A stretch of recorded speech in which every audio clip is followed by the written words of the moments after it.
আমরা আরতি করের যে বোনের যে উদ্দেশ্যে যিনি ধর্ষিত হয়েছে, আমরা 1 মিনিট নীরবতা পালন করব। বলে দিও। আমি তো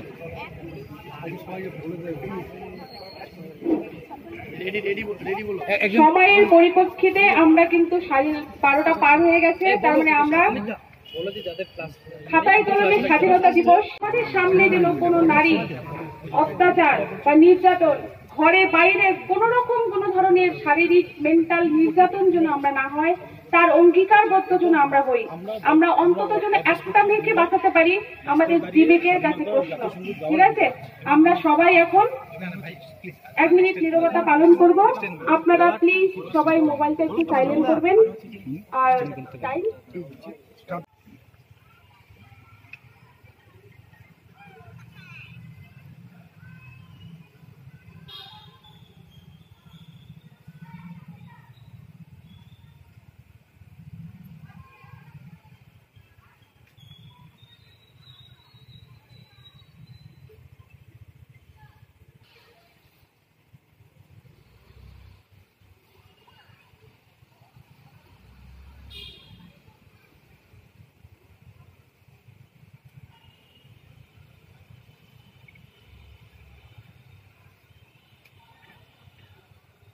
করা হচ্ছে এবং আড়াল করে সব মানে যে প্রমাণপত্র নথিপত্র সেগুলো লোপাট করার চেষ্টা চলছে এবং এতদিন ঘুরে যাওয়ার পরেও কিন্তু কোনো দৃষ্টান্তমূলক শাস্তি দোষীদের দেওয়া হচ্ছে না।